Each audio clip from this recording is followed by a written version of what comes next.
আমাদের ক্লাসের আজকে আমাদের যে ক্লাসের যে টপিকগুলো সেগুলো দেখি। আমরা প্রথমে যেটা করব জ্যামিতি সম্পর্কে একটা ধারণা নিব। আমাদের প্রথম কাজ হচ্ছে জ্যামিতি সম্পর্কে একটা ধারণা নেওয়া। ২ নাম্বার কাজ হচ্ছে রেখা থেকে আমরা কিছু প্রশ্ন দেখব। ৩ নাম্বার কাজ হচ্ছে কোণ নিয়ে কিছু প্রশ্ন দেখব বা কোণের কিছু বেসিক আমরা আলোচনা করব। তো জ্যামিতি নিয়ে কথা বলতে গেলে আমরা সবাই ছোটবেলায় পড়েছি জ্যামিতি শব্দটা এসেছে ২ টা শব্দ থেকে। একটা হচ্ছে জ্যা আর একটা হচ্ছে ভূমি। এটা আমরা সবাই জানি। হ্যাঁ, তারপরে আমি আপনাদেরকে সাথে একটু আলোচনা করে যাচ্ছি। আমরা সবাই জানি জ্যা অর্থ হচ্ছে ভূমি। আর হচ্ছে মিতি শব্দের অর্থ হচ্ছে পরিমাপ। তার মানে আমরা বলতে পারি জ্যামিতি শব্দটার অর্থ হচ্ছে ভূমির পরিমাপ। কিন্তু বর্তমান যে জ্যামিতি আমরা করি সেইখানে কিন্তু ভূমির পরিমাপ বলে কিছু নাই। হ্যাঁ? এখন কিন্তু সবকিছুর পরিমাপেই জ্যামিতি চলে এসেছে। প্রথম দিকের যে কনসেপ্ট ছিল সেখানে একটা বিষয় ছিল। তখন মানুষ জ্যামিতি বলতে কি বুঝতেন? বুঝতেন হচ্ছে ভূমির পরিমাপ। তো আমরা আমাদের জ্যামিতির কিন্তু এখন হচ্ছে ভূমির পরিমাপ না শুধু, অর্থাৎ যেকোনো ধরনের ক্ষেত্র বা তল, ক্ষেত্রফল, আয়তন, দৈর্ঘ্য, প্রস্থ এই ধরনের যত মাত্রা আছে এই সবকিছুর পরিমাপ করার জন্য আমরা জ্যামিতিটা ইউজ করি। তো জ্যামিতির হিস্ট্রি যদি আমরা দেখি কখন থেকে হিস্ট্রিটা শুরু হয়েছে, তো আমাদেরকে যেতে হবে খ্রিস্টপূর্বে ৩০০ অব্দের দিকে। অর্থাৎ যখন থেকে সাল গণনা শুরু হয় ১ সাল থেকে ৩০০ বছর আগে আ ইউরোপের দিকে আরকি। ইউরোপের দিকে হচ্ছে জ্যামিতি সম্পর্কে ১ম আ আলোচনা শুরু হয়। তো জ্যামিতি নিয়ে সবচেয়ে বেশি কাজ করেন হচ্ছেন আ যে গণিতবিদ ইউক্লিড। ইউক্লিড তার একটা গ্রন্থ আছে, নাম হচ্ছে এলিমেন্ট। তো এলিমেন্ট গ্রন্থে ১ম উনি কি করেন? জ্যামিতি সম্পর্কে একটা পূর্ণাঙ্গ ধারণা দেন। তার যে এলিমেন্ট বইটা আছে সেটা হচ্ছে ১৩ খণ্ডে বিন্যস্ত। এখান থেকে পরীক্ষায় প্রশ্ন এসেছে। তাই আমি জিনিসটা নিয়ে আলোচনা করেছি। অর্থাৎ প্রায় খ্রিস্টপূর্ব ৩০০ অব্দের দিকে ইউক্লিড নামে একজন গণিতবিদ, তিনি তার একটা গ্রন্থ অর্থাৎ এলিমেন্ট গ্রন্থে উনি জ্যামিতি নিয়ে বিস্তারিত আলোচনা করেন। এলিমেন্ট যে গ্রন্থটা আছে সেটা ১৩ টা খণ্ডে বিভক্ত ছিল। ওকে, ঠিক আছে। এটা জাস্ট আমরা একটু হিস্ট্রি জেনে নিলাম। আমরা এখন শুরু করি বিন্দু থেকে আমরা যাব সিন্ধু পর্যন্ত। আমাদের মূল টার্গেট হচ্ছে আমরা জ্যামিতি শিখবো। তো যেখান থেকে শুরু করতে হবে সেটা হচ্ছে বিন্দু। তো বিন্দু মানে হচ্ছে আমরা যদি কলম দিয়ে একটা ডট আঁকি, পেন্সিল দিয়ে একটা ডট আঁকি, ডটটাকেই কি বলি? আমরা বিন্দু বলি। অর্থাৎ বিন্দুটার দৈর্ঘ্য আপনি মাপতে পারবেন না, আপনি প্রস্থ মাপতে পারবেন না, আপনি হচ্ছে উচ্চতা মাপতে পারবেন না। তো এখানে আমরা লিখেছি দৈর্ঘ্য প্রস্থ বেধ নেই কিন্তু অবস্থান আছে। মানে আমি যদি এখানে কলম দিয়ে ড্র করি, হ্যাঁ, আমি এখানে একটু ড্র করার চেষ্টা করছি। তো যদি আমি এখানে ড্র করি, ধরেন আমি এখানে ড্র করেছি। এখানে আপনারা একটা লাল, লাল পয়েন্ট দেখতে পাচ্ছেন। তো এইটার কিন্তু দৈর্ঘ্যটা নাই। অর্থাৎ দৈর্ঘ্যটা এত ছোট, প্রস্থটা এত ছোট বা উচ্চতা হচ্ছে তো এখানে নাই। তো এই দৈর্ঘ্য প্রস্থ ছোট হওয়ার কারণে আমরা বলতে পারি যে আমাদের এই যে বিন্দুটা আমরা দেখছি। আচ্ছা, আমার এখানে বলছেন হেডফোনে নয়েজ হচ্ছে। তো মনে হয় এরকম হওয়ার কথা না। আপনাদের আর কারো যদি সমস্যা হয় একটু কাইন্ডলি মেসেজে লিখবেন যদি কারো সমস্যা হয়। মানে নেটের সমস্যা হলে এমন হয়। ভাইয়া যদি বেশি সমস্যা হয় আপনি একটু লিভ নিয়ে আবার জয়েন করেন। তাহলে মনে হয় সমস্যাটা থাকবে না। ঠিক আছে? তো যেটা বলছিলাম আরকি যে বিন্দুটা কি হচ্ছে, এখানে দৈর্ঘ্য নাই, প্রস্থ নাই, উচ্চতা নাই। অর্থাৎ এটা হচ্ছে একটা মাত্রাহীন। মাত্রাহীন একটা বিষয়। অর্থাৎ যেখানে দৈর্ঘ্য, প্রস্থ, উচ্চতা থাকবে না সেটাকে আমরা বলব হচ্ছে মাত্রাহীন। ঠিক আছে? মাত্রাহীন হওয়ার কারণে দেখেন, মাত্রাহীন হওয়ার কারণে তো এই যে বিন্দুটা আছে, তো এই বিন্দুর হচ্ছে এটার কোনো কিছু পরিমাপ করা লাগে না। অর্থাৎ বিন্দুর কোনো কিছু পরিমাপ করতে হয় না। তো বিন্দুটা আমরা কেন দেখলাম? কারণ বিন্দু থেকে আমরা যাবো হচ্ছে রেখাতে। বিন্দু থেকে যাবো হচ্ছে আমরা রেখাতে বা হচ্ছে রেখাংশতে। ঠিক আছে? আচ্ছা, হেডফোনে বলছেন সমস্যা আছে। আচ্ছা, আচ্ছা, ফ্যান চলছে না। ফ্যান ঠিক আছে। আ আচ্ছা, এখন দেখেন হচ্ছে কিনা সাউন্ডটা? এখন একটু দেখেন সাউন্ডটা ঠিক আছে কিনা? আমি রেগুলারলি ক্লাস নিচ্ছি এমন হয় না। তো দেখি আপনারা একটু দেখেন, আমাকে একটু জানান। সমস্যা হচ্ছে কিনা? আমি একটু তাহলে প্রয়োজনে আরেকটা হেডফোন নিচ্ছি। ঠিক আছে? আমি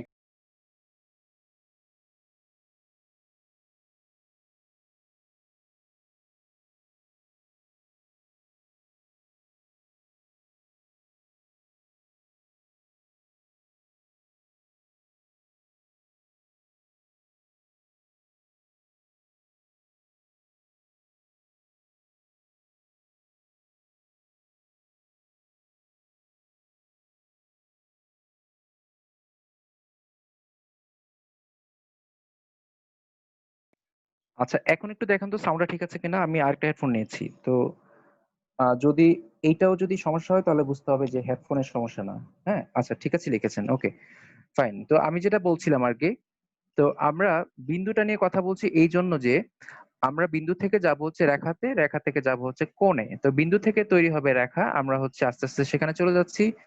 তো বিন্দুর এখানে আমরা এই জিনিসটা নোট করে রাখবো যে বিন্দুর কি নাই, দৈর্ঘ্য নাই, প্রস্থ নাই, আর হচ্ছে উচ্চতা নাই। এখন আমরা একটু রেখা নিয়ে কথা বলি। দেখেন, আমরা যদি একটা বিন্দুকে চলাচল করাই তাহলে কি তৈরি হবে? রেখা তৈরি হবে। ধরেন আমি এখানে যদি এঁকে দেখাতে চাই, এইখানে ধরেন আমি একটা বিন্দু এঁকেছি। এখন বিন্দুটাকে যদি আমি এভাবে আ বাড়াই তাহলে কি হবে? একটা রেখা তৈরি হবে। এখন যদি আমি আরেকটা বিন্দুকে যদি এখানে একটা বিন্দু ধরি, এই বিন্দুটাকে যদি বাড়াই তাহলেও একটা রেখা তৈরি হবে। তো যদি কোনো একটা বিন্দুকে আমরা চলাচল করতে সাহায্য করি, তাহলে কি তৈরি হবে? রেখা তৈরি হবে। এখন দেখেন, এই রেখাগুলো হচ্ছে ২ ধরনের হতে পারে। একটা হচ্ছে সরল রেখা, একটা হচ্ছে বক্ররেখা। তো সরলরেখা দিয়ে আমরা আয়তক্ষেত্র তৈরি করি। হ্যাঁ? সরলরেখা অনেকগুলো সরলরেখা দিয়ে, যেমন ৪ টা সরলরেখা দিয়ে আমরা আয়তক্ষেত্র তৈরি করি, বর্গক্ষেত্র তৈরি করি, সামান্তরিক তৈরি করি, রম্বস তৈরি করি।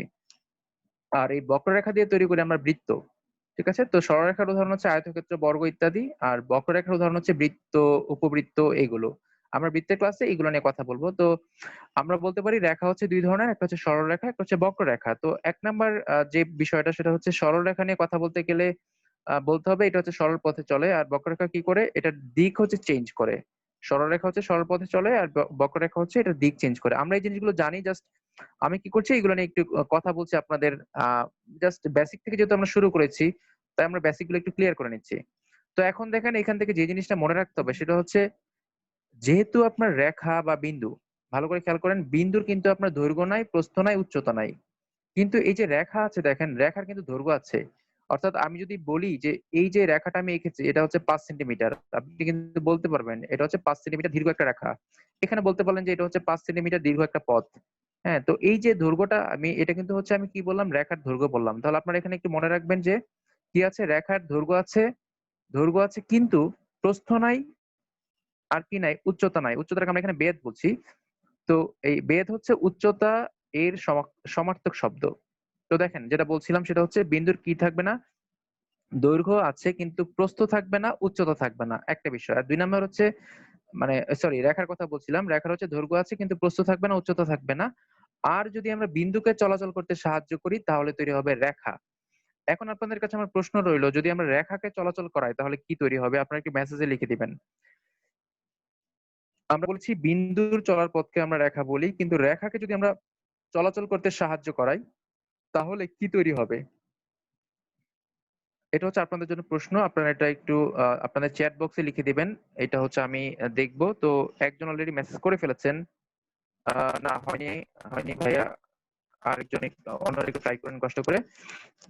তো আমরা যখন রেখা নিয়ে কথা বলব তখন আমরা ১ম এ সরলরেখা নিয়ে কথা বলব। ঠিক আছে? ১ম এ আমরা সরলরেখা নিয়ে কথা বলব। না ভাইয়া, কোনও না। আচ্ছা, দেখেন, আমরা যেটা বলছিলাম যে রেখা হচ্ছে ২ ধরনের, সরলরেখা আর হচ্ছে বক্ররেখা। এখন আমরা সরলরেখাকে ৩ ভাগে ভাগ করতে পারি। হ্যাঁ? সরলরেখাকে ৩ টা ক্যাটেগরিতে ফেলতে পারি। একটা হচ্ছে সরলরেখা হচ্ছে, যদি আমরা বলি যে একটা রেখা আছে যেটা ২ দিকে চলছে। ভালো করে খেয়াল করেন। যদি আমরা বলি যে কোন একটা রেখা ২ দিকে চলছে, অর্থাৎ ২ দিকে চলমান, ২ দিকেই যাচ্ছে, তখন আমরা সেটাকে বলি হচ্ছে কি? সেটাকে বলি আমরা হচ্ছে রেখা। আমরা যদি বলি, ভাইয়া একটু একজন লিখছেন, কষ্ট করে এখানে একটু লিখেন না? এটা সবার স্ক্রিনে চলে যাচ্ছে, হ্যাঁ? আপনারা যারা এখানে লিখছেন, তো এটা সবার স্ক্রিনে চলে যাচ্ছে, হ্যাঁ? ওকে, থ্যাংক ইউ। তো আমি যেটা বলছিলাম যে আমরা যে রেখার কথা বলছিলাম, রেখা হচ্ছে ২ দিকে চলমান। আমাদের এইখানে চিত্রের ৩ নাম্বারটা একটু খেয়াল করেন সবাই। এই যে ৩ নাম্বারটা আছে, তো এই ৩ নাম্বারটাতে দেখেন একটা রেখা ২ দিকে চলছে। অর্থাৎ এই বাম পাশ এবং ডান পাশ ২ দিকে এটা চলমান আছে। তাহলে আমরা বলতে পারি যে রেখা ২ দিকেই সবসময় চলমান থাকে।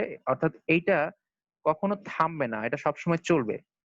আর এই যে রে বা রশ্মির কথা যদি আমরা বলি, রশ্মি হচ্ছে একদিকে আবদ্ধ, অর্থাৎ একদিকে বন্ধ, আরেকদিকে চলমান আছে। দেখেন, এইদিকে চলমান আছে। অর্থাৎ আমরা যদি বলি যে রশ্মি হচ্ছে একদিকে বন্ধ, একদিকে চলমান থাকবে। আর সর্বশেষ এই যে রেখাংশ দেখতে পাচ্ছি, রেখাংশ হচ্ছে ২ দিকেই বন্ধ। অর্থাৎ আপনি যদি বলেন কোন একটা সুতার দৈর্ঘ্য ৩ সেন্টিমিটার, তার মানে এটা হচ্ছে রেখাংশ। কোন একটা সুতার দৈর্ঘ্য ৩ সেন্টিমিটার বলতে কিন্তু ৩ সেন্টিমিটারই বোঝায়। এটা ৩ সেন্টিমিটারের বেশিও না, কমও না। তাহলে আমরা এখান থেকে ৩ টা জিনিস মাথায় রাখবো। একটা হচ্ছে রেখা হচ্ছে ২ দিকেই চলমান থাকবে, রশ্মি হচ্ছে একদিকে চলমান, আর রেখাংশ হচ্ছে কোন দিকেই চলমান থাকবে না, অর্থাৎ এটা হচ্ছে বন্ধ থাকবে। তো দেখেন, আমরা যদি বলি, এখান থেকে যদি আমরা এই জিনিসগুলো একটু নোট করে নিই তাহলে আমরা বলতে পারি যে, কি বলতে পারি? এখান থেকে আমরা যদি রশ্মি নিয়ে কথা বলি, রেখাংশ নিয়ে কথা বলি, তাহলে আমরা বলতে পারি যে রেখাংশ যেহেতু দুই দিকেই বন্ধ, রেখাংশ যেহেতু দুই দিকেই বন্ধ, তাহলে এখানে কি নাই? তার হচ্ছে দৈর্ঘ্য আছে, প্রস্থ নাই, বেধও নাই। মানে রেখা, রেখাংশ, রশ্মি সবগুলোর ক্ষেত্রে একটা বিষয় কমন মনে রাখতে হবে। সেটা হচ্ছে সবগুলোরই দৈর্ঘ্য আছে কিন্তু প্রস্থ নাই, উচ্চতা নাই। কারণ কি? দৈর্ঘ্যটাই শুধু আমরা দেখতে পাই। প্রস্থটা এত ছোট দৈর্ঘ্যের তুলনায়, সেইজন্য আমরা বলতে পারি যে প্রস্থটা বাদ। আরেকটা বিষয় হচ্ছে রেখাংশের ২ টা প্রান্তবিন্দু থাকবে। প্রান্তবিন্দু মানে হচ্ছে ২ দিকে বন্ধ, অর্থাৎ এটা চলমান থাকবে না, ২ দিকে আবদ্ধ। তো এইখান থেকে পরীক্ষায় প্রশ্ন এসেছে। আমি আপনাদের একটু পরে দেখাবো প্রশ্নগুলো কিভাবে এসেছে। তো মনে রাখতে হবে রেখাংশ হচ্ছে এটার প্রান্তবিন্দু আছে, ২ টা প্রান্তবিন্দু, তাই হচ্ছে এটা বন্ধ থাকে, এটা চলবে না। ৩ নাম্বারটা হচ্ছে রশ্মি। রশ্মিটাও আগের মতো, এটা দৈর্ঘ্য আছে কিন্তু প্রস্থ নাই, উচ্চতা নাই। রশ্মির কথা আমি বলেছিলাম যে এটা হচ্ছে একদিকে বন্ধ থাকবে, আরেকদিকে চলমান থাকবে। অর্থাৎ এটার একটা প্রান্তবিন্দু কিন্তু অন্যদিকে চলমান থাকবে। মানে আমি যদি এখানে এঁকে দেখাই, আমি একটু আগে দেখিয়েছি, তারপরে দেখাচ্ছি যে এইদিকে হচ্ছে বন্ধ, একদিকে বন্ধ কিন্তু আরেকদিকে এটা কি থাকবে? সবসময় চলমান থাকবে। সেটা ডান দিকে হতে পারে, বাম দিকে হতে পারে। তাহলে যদি একদিকে চলমান থাকে, তখন আমরা সেটাকে বলবো হচ্ছে কি? এটা হচ্ছে একটা রশ্মি।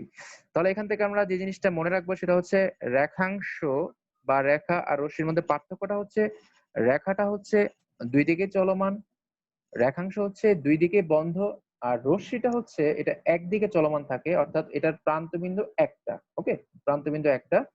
এখন আমরা এই রেখা রশ্মি বা রেখাংশ থেকে একটা জিনিস সবাই নোট করে নেই, সেটা হচ্ছে যদি আমরা ২ টা বিন্দু নেই, ২ টা বিন্দু নিয়ে কেবল একটাই সরলরেখা আঁকা যাবে। এই বিষয়টা আমাদের পরীক্ষার অপশনে থাকবে এভাবে যে নিচের কোনটি সঠিক বা নিচের কোনটি ভুল। দেখেন আমি এখানে ২ টা বিন্দু নিয়েছি। ভালো করে খেয়াল করেন, আমি এই ধরেন এখানে একটা বিন্দু নিলাম, এখানে একটা বিন্দু নিলাম। এখন এই ২ টা বিন্দু যদি আমরা কানেক্ট করতে চাই তাহলে একটা সরলরেখা কিন্তু হবে। যদি আমরা এইখানে অনেক বেশি রেখা আঁকতে চাই সেক্ষেত্রে এগুলো বক্ররেখা হয়ে যাবে। যদি ২ টা বিন্দুর মধ্যে আপনি সরলরেখা আঁকতে চান তাহলে একটা সরলরেখা আঁকা সম্ভব। তাই এটা বলা হয়েছে যে আ যদি আমরা ২ টা বিন্দু নিয়ে আঁকতে চাই তাহলে কি করা যাবে? একটাই সরলরেখা আঁকা যাবে। সবাই একটু এই জিনিসটা নোট করে রাখবেন যে যেকোনো ২ টা বিন্দু দিয়ে কি করা যাবে? কেবল একটি সরলরেখা আঁকা সম্ভব। ওকে, এখন আমরা হচ্ছে এই আস্তে, আস্তে আ রেখার রেখাংশের বেসিক থেকে আমরা আস্তে, আস্তে যাচ্ছি। এখন আমরা ২ টা রেখা নিয়ে কথা বলব। সবাই আমরা একটু দেখব যে যদি আমরা ২ টা রেখা নিয়ে কথা বলি বা ২ টা রেখাংশ নিয়ে কথা বলি, তাহলে মনে রাখতে হবে যে ২ টা রেখাংশ কি করবে বা ২ টা রেখা কি করবে? কখনোই পরস্পরকে ছেদ করবে না যদি তারা সমান্তরালে থাকে। কি হবে? দেখেন একই তলে অবস্থিত ২ টি সমান্তরাল রেখা কখনোই পরস্পরকে ছেদ করবে না। সমান্তরাল রেখা জানার যে বিষয়টা, অনেকে সমান্তরাল রেখা কি বুঝি না। আমরা একটু জেনে রাখি যে সমান্তরাল রেখা মানে হচ্ছে সবসময় সেইম ডিসট্যান্স মেইনটেইন করে চলবে। মানে সবসময় একই দূরত্ব তারা মেইনটেইন করবে। যেমন আমি যদি বলি যে এই যে বাম পাশে যে রেখাটা, এইটা হচ্ছে ২ সেন্টিমিটার দূরে আছে। অর্থাৎ এটা হচ্ছে ২ সেন্টিমিটার। তাহলে এইটাও ২ সেন্টিমিটার। যদি এরকম সবসময় ২ সেন্টিমিটার হয়, তাহলে আমরা বলতে পারবো যে উপরের যে রেখাটা আছে, আমি যদি বলি যে উপরের রেখাটা হচ্ছে এবি রেখা, তাহলে ওই উপরের এবি রেখাটা আর যে নিচের রেখাটা আছে, এই ২ টা রেখা সবসময় পরস্পরের সমান্তরাল। এখান থেকে বিসিএস এর প্রশ্ন এসেছে যে ২ টি সমান্তরাল রেখা কত দূরত্বে মিলিত হয়? মনে রাখতে হবে ২ টি সমান্তরাল রেখা কখনোই মিলিত হবে না। কারণ কি? ২ টি সমান্তরাল রেখা পরস্পরকে কখনোই ছেদ করবে না। তাই হচ্ছে ২ টি সমান্তরাল রেখা কখনোই পরস্পরকে যেহেতু ছেদ করবে না, তাই তারা কখনোই মিলিত হবে না। ঠিক আছে? তো এটা আমরা পরে ক্লাসের রেকর্ডিংটা দেখার সময় এই পয়েন্টগুলো আপনি একটু নোট করে নেবেন এখান থেকে। তারপরে দেখেন হচ্ছে যেহেতু ২ টা সমান্তরাল সরলরেখা কখনোই ছেদ করবে না, তার মানে তাদের কোনো সাধারণ বিন্দু নাই। সাধারণ বিন্দু মানে হচ্ছে ২ টার কমন কোন বিন্দু। অর্থাৎ যদি ২ টা রেখা ছেদ করত, ধরেন আমি এখানে একটা রেখা নিলাম, আরেকটা রেখা নিলাম হচ্ছে এভাবে। যদি ছেদ করত তাহলে এইটা হচ্ছে তাদের কমন একটা পয়েন্ট। এই যে আমি এই বিন্দুটা দেখছি, এই বিন্দুটা হচ্ছে তাদের কমন পয়েন্ট। যেহেতু সমান্তরাল রেখা কখনোই ছেদ করবে না, তার মানে তাদের কোনো কমন পয়েন্ট নাই। কমন পয়েন্ট মানে হচ্ছে সাধারণ কোনো পয়েন্ট নাই যেটা হচ্ছে ২ জায়গাতে মিলবে। তো আমরা মনে রাখবো যে ২ টা সমান্তরাল রেখা কখনোই ছেদ করবে না এবং ২ টা সমান্তরাল রেখার মধ্যে কোনো কমন বিন্দু থাকবে না। ঠিক আছে? এরপরে যদি আমরা হচ্ছে ছেদক নিয়ে কথা বলি, তাহলে ছেদক হচ্ছে ২ টা রেখাকে যদি অন্য একটা রেখা ছেদ করে তাহলে সেটা হচ্ছে তাকে আমরা তখন বলব ছেদক। মানে আমি এখানে রেখা আঁকছি, ধরেন এইখানে আমি ২ টা রেখা আঁকলাম। যদি ২ টা রেখাকেই অন্য কোনো একটা রেখা এসে ছেদ করে, তখন আমি তাকে ছেদক বলতে পারব। তো এখন আমরা বলতে পারি যে ২ টা সমান্তরাল রেখা বা ২ টা যেকোনো রেখা যদি অন্য একটা রেখা যদি এদেরকে ছেদ করে, হ্যাঁ ভাইয়া, ব্যাংকের জ্যামিতি হয়। একজন প্রশ্ন করেছেন এই কোর্স করলে ব্যাংকের জ্যামিতিটা হবে কিনা? জি ভাইয়া, ব্যাংকের জ্যামিতি হবে। তো আপনাকে জাস্ট একটু ব্যাংকের ম্যাথ গুলো এই কোর্সের পাশাপাশি আপনার ব্যাংকের যে প্রিভিয়াস প্রশ্নগুলো আসে এগুলো আপনাকে একটু প্র্যাকটিস করতে হবে। তাহলে আপনার ব্যাংকের ম্যাথটা কভার হয়ে যাবে। ঠিক আছে? বেসিক মনে রাখতে হবে, সব পরীক্ষার বেসিকটা সেম। আমরা যদি বেসিক ধরে সুন্দর করে পড়ি, পাশাপাশি যদি আপনার প্রশ্নগুলো প্র্যাকটিস করি, সেক্ষেত্রে অবশ্যই আমাদের সব পরীক্ষার জন্য আমরা প্রস্তুত হয়ে যাব। থ্যাংক ইউ ভাইয়া। Nice question. তো আমি এখন যেটা বলছি, ছেদক হচ্ছে যদি আমরা ২ টা রেখাকে অন্য একটা রেখা দিয়ে ছেদ করাই তাহলে হচ্ছে এটাকে আমরা ছেদক বলব। এখন আপনারা বলতে পারেন যে আমরা এই জিনিসগুলো কেন জানছি? এটা আপনি সামনে আস্তে উত্তর পেয়ে যাবেন পরের ক্লাসগুলোতে। পরের ক্লাসগুলোতে আমাদের ম্যাথের প্রশ্নে আসবে ছেদক বা হচ্ছে আপনার স্পর্শক, এই বিষয়গুলো কিন্তু আসবে। তো আমরা এতক্ষণ যা যে জিনিসগুলো পড়লাম সেখান থেকে একটা বিষয় আপনাকে বলে রাখি, সেটা হচ্ছে কি? সেটা হচ্ছে আমরা ১ম এ দেখতে পাচ্ছি প্যারালাল, মানে ২ টা সমান্তরাল রেখা। তাহলে ২ টা সমান্তরাল রেখা কি করবে না? কখনোই ছেদ করবে না। এটা মনে রাখবেন। ২ টা সমান্তরাল রেখা ছেদ করবে না। ২ নাম্বার দেখতে পাচ্ছি পারপেন্ডিকুলার। পারপেন্ডিকুলার মানে হচ্ছে একটা রেখা আরেকটা রেখার সাপেক্ষে যদি লম্ব হয়, মানে ৯০ ডিগ্রি হয়, অর্থাৎ একটা রেখা যদি আরেকটা রেখার সাথে কোণ তৈরি করে ৯০ ডিগ্রি, তখন হচ্ছে এটাকে বলা হয় পারপেন্ডিকুলার। এই পারপেন্ডিকুলার নিয়ে আমরা কোণের ক্লাসে সামনে কোণ আসবে তখন এটা নিয়ে আবার কথা বলবো, তবু একটু বলে রাখছি। যেমন এখানে নিচে একটা রেখা আছে, উপরে একটা রেখা আছে। তো উপরের রেখাটা নিচের রেখার সাথে ৯০ ডিগ্রি কোণ তৈরি করেছে। এটা হচ্ছে একটা ৯০ ডিগ্রি কোণ। তাহলে আমরা বলতে পারি যে এই রেখা দুইটা হচ্ছে পরস্পরের সমান্তরাল, মানে লম্ব, মানে পারপেন্ডিকুলার।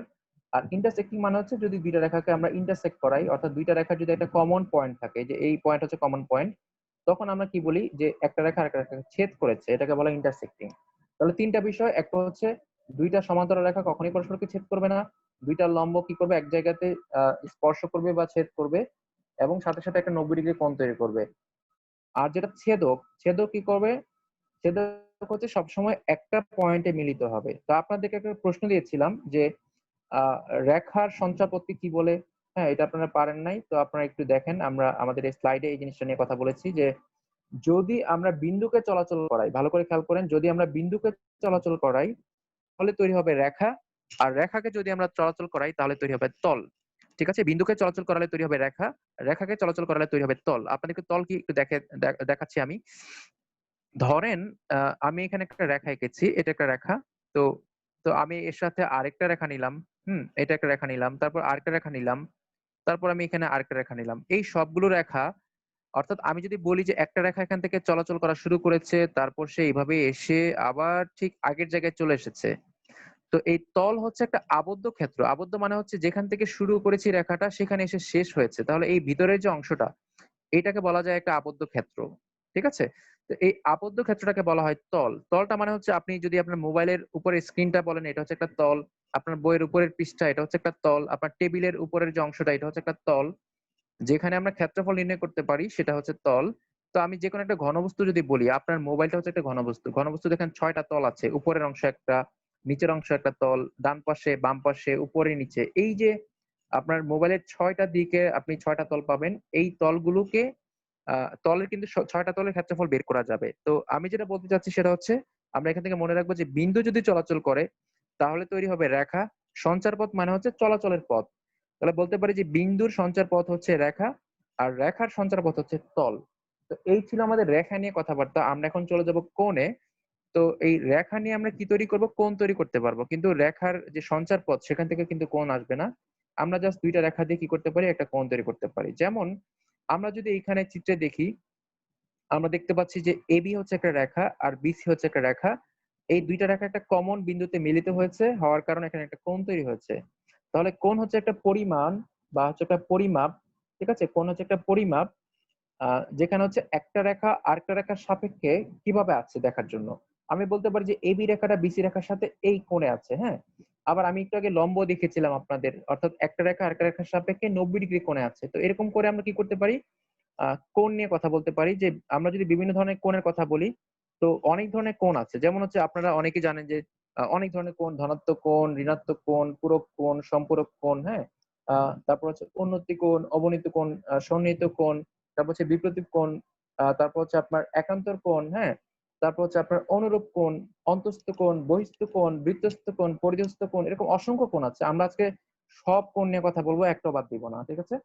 তো আমরা কিন্তু একটু পরে বলেছিলাম ব্রেক নিব। আমরা হয়তো ৮টা ১০ এর দিকে ব্রেক নিব। যেহেতু অনেকেই ১ম ক্লাস, অনেকেই মানে লোড হয়ে যায় অনেকের জন্য, সবার জন্য না। যারা ম্যাথে একেবারে দুর্বল তারা হচ্ছে কিছুক্ষণ পড়লে ওনাদের লোড হয়ে যায়। তাই ওনাদের জন্য আরকি, বা সবার জন্য বা আমার জন্য আমরা জাস্ট একটা ব্রেক নিব। ব্রেকটা জাস্ট সবাই রিফ্রেশ হওয়ার জন্য, ব্রেকের পরে আমরা হচ্ছে আবার জয়েন করবো। আমি ব্রেকের সময় বলে দিব আপনাদেরকে, আমরা 5-7 মিনিট পরে ব্রেক নিব। তার আগে আমরা কয়েকটা কোণ নিয়ে কথা বলে নিই, ঠিক আছে? তো প্রথমে যে কোণটা নিয়ে কথা বলবো সেটা হচ্ছে ঋণাত্মক কোণ। তো ঋণাত্মক কোণ জানার জন্য আমাদের ঘড়ির কাঁটার দিক আর বিপরীত দিক সম্পর্কে জানতে হবে। তো এখানে দুইটা কোণ আছে, একটা হচ্ছে ধনাত্মক কোণ, একটা হচ্ছে ঋণাত্মক কোণ। দুইটা কোণ সম্পর্কে জানার জন্য আমাদের ঘড়ির কাঁটার দিক আর বিপরীত দিক মনে রাখতে হবে। তো আমরা সবাই একটু খেয়াল করি আমাদের ঘড়ির কাঁটাটা কোন দিকে ঘুরে। আপনার সামনে ধরেন একটা দেয়াল ঘড়ি আছে, তো আপনি দেখেন আপনার দেয়াল ঘড়ির কাঁটাটা ডান দিকে ঘুরছে, মানে আপনার ডান দিকে ঘুরছে। তো যদি কোনো একটা কোণ, ভালো করে খেয়াল করেন, যদি কোনো একটা কোণ ঘড়ির কাঁটার মতো করে ঘুরে তখন সেটাকে বলবো আমরা ঋণাত্মক কোণ। ভালো করে খেয়াল করবেন, ঘড়ির কাঁটার দিকে ঘুরলে হচ্ছে ঋণাত্মক কোণ, আর ঘড়ির কাঁটার বিপরীত দিকে ঘুরলে হচ্ছে হ্যাঁ ধনাত্মক কোণ। কি বললাম? যদি কোনো একটা কোণ ঘড়ির কাঁটার দিকে ঘুরে তখন সেটাকে বলি আমরা ধনাত্মক কোণ, আর যদি কোনো একটা কোণ ঘড়ির কাঁটার বিপরীত দিকে ঘুরে তাহলে সেটাকে বলি আমরা ঋণাত্মক কোণ। আচ্ছা, একজন লিখেছেন যে সাউন্ডের সমস্যা, আমি বুঝতে পারলাম না আজকে কি হলো হঠাৎ করে। আচ্ছা দেখেন তো ঠিক আছে কিনা এখন। আচ্ছা একটু মেসেজে লিখেন যদি সমস্যা হয়। আমি কিন্তু নতুন হেডফোন নিয়েছি, হঠাৎ করে এমন আমি রেগুলারই 3টা-4টা ক্লাস নেই, কিন্তু এরকম সমস্যা হয় না। নেটের সমস্যা হতে পারে অনেক সময়, কিন্তু হেডফোনের সমস্যা হয়নি কখনো। আচ্ছা তাহলে যে দেখেন যেটা বলছিলাম আমরা। আচ্ছা ঠিক আছে বলেছেন, থ্যাংক ইউ। ওকে, যেটা বলছিলাম যদি ঘড়ির কাঁটার দিকে ঘুরে তখন আমরা কি বলবো? সেটাকে বলবো ঋণাত্মক কোণ। আর যদি ঘড়ির কাঁটার বিপরীত দিকে ঘুরে তখন আমরা সেটাকে বলবো ধনাত্মক কোণ। আচ্ছা আমি একটু সাউন্ডটা আবার দেখছি, যেহেতু বলছেন সবাই, আমি একটু জাস্ট আমার হেড দিচ্ছি। আচ্ছা দেখেন তো এখন ঠিক আছে কিনা সাউন্ড। ঠিক থাকলে বলেন, আমি জাস্ট একটু লিখে দেন যদি সাউন্ড ঠিক থাকে, তাহলে আমি শুরু করছি। দেখেন, আচ্ছা সাউন্ড লিখেছেন, ঠিক আছে। আচ্ছা ওকে ফাইন। তাহলে দেখেন যদি ঘড়ির কাঁটার দিকে কোনো একটা কোণ ঘুরে তখন হচ্ছে আপনার এটা হচ্ছে ঋণাত্মক কোণ, আর যদি ঘড়ির কাঁটার বিপরীত দিকে হয় তখন সেটাকে আমরা বলি ধনাত্মক কোণ। এইটুকু মনে রাখলে চলবে এখান থেকে।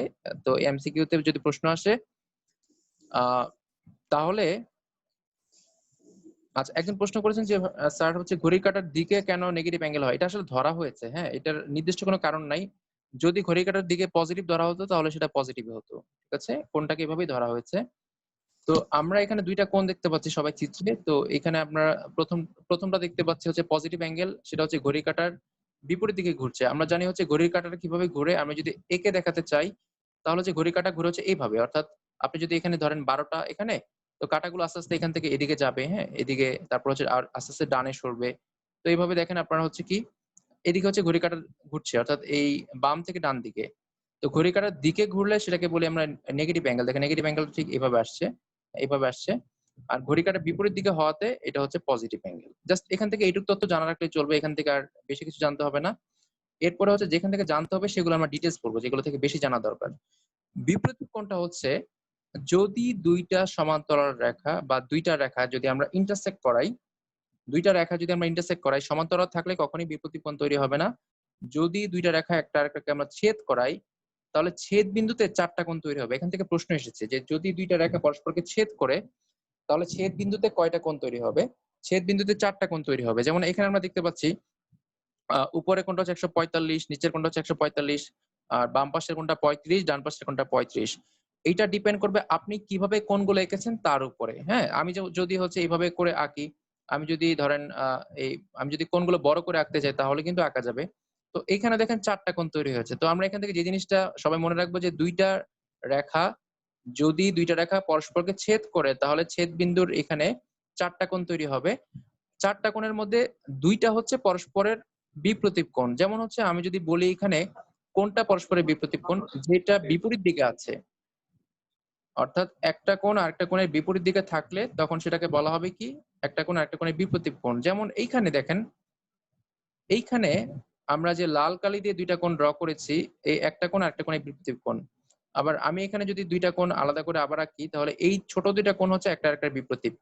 এখন পরীক্ষা যদি আপনাকে প্রশ্ন করে যে এরকম এখানে যদি একটা কোণ থাকে 130 ডিগ্রি, এখন আপনাকে অনেকগুলো প্রশ্ন করতে পারে, বলতে পারে এই এখানে কোণটা কত, হ্যাঁ বলতে পারে এখানে কোণটা কত, এমন অনেকভাবে প্রশ্ন করতে পারে। তো এইভাবে কিন্তু প্রশ্ন আসে না, এত সহজ প্রশ্ন আসে না। এই কনসেপ্টটাই সামনে দেখবো আমরা। আমরা যখন বিরতির পরে একান্তর কোণ নিয়ে কথা বলবো, তখন দেখবো যে এই বিপরীত কোণের কনসেপ্টটাই ওখানে কাজে লাগছে। তারপর আমরা ত্রিভুজের মধ্যে যখন কোণ নিয়ে কথা বলবো, তখন দেখবো যে বিপরীত কোণের কনসেপ্টটা আবার ওখানে কাজে লাগছে। অর্থাৎ এইটা হচ্ছে আমাদের বেসিক।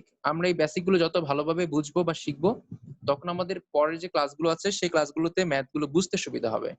তো আমাকে যদি বলা হয় যে এই কোণটা কত ডিগ্রি, তাহলে এটা যদি 130 ডিগ্রি হয়, তাহলে এটা হবে কত? 130 ডিগ্রি।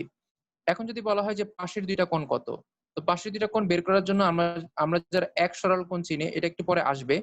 এক সরল কোণ মাঝে যদি আমরা একটা রেখার উপরে একটা কোণ আঁকি, যে কোণটা হচ্ছে ১৮০ ডিগ্রি, অর্থাৎ একটা সরল রেখা যে কোণ তৈরি করে সেটাকে বলা হয় এক সরল কোণ। তো আমরা জানি যে এই লাল রেখাটা যেহেতু একটা সরল রেখা, এইখানে একটা কোণ তৈরি হবে সেটা হচ্ছে ১৮০ ডিগ্রি। ভালো করে খেয়াল করেন, এখানে একটা কোণ তৈরি হবে ১৮০ ডিগ্রি। তো ১৮০ থেকে যদি ১৩০ চলে যায়, তাহলে থাকবে কত ডিগ্রি? ১৮০ থেকে ১৩০ বাদ দিলে থাকে হচ্ছে ৫০ ডিগ্রি। অর্থাৎ একটা কোণ থেকে আমরা বাকি কোণগুলো কিন্তু বের করে ফেলেছি। তাহলে দেখেন আমরা বলতে পারি যে এটা ১৩০ হলে এটাও ১৩০, আর যেহেতু এটা হচ্ছে ৫০ ডিগ্রি, তার মানে তার বিপরীত পাশের কোণটাও ৫০ ডিগ্রি। তো এখান থেকে আমরা যে জিনিসটা মনে রাখলাম সেটা হচ্ছে ২ টা সমান্তরাল রেখা যদি পরস্পরকে ছেদ করে, তাহলে কি তৈরি হবে? সেখানে ৪ টা কোণ তৈরি হবে। এই ৪ টা কোণ একটা আরেকটার হচ্ছে বিপ্রতীপ কোণ। ৪ টা কোণের মধ্যে ২ টা কোণ হচ্ছে পরস্পরের বিপ্রতীপ।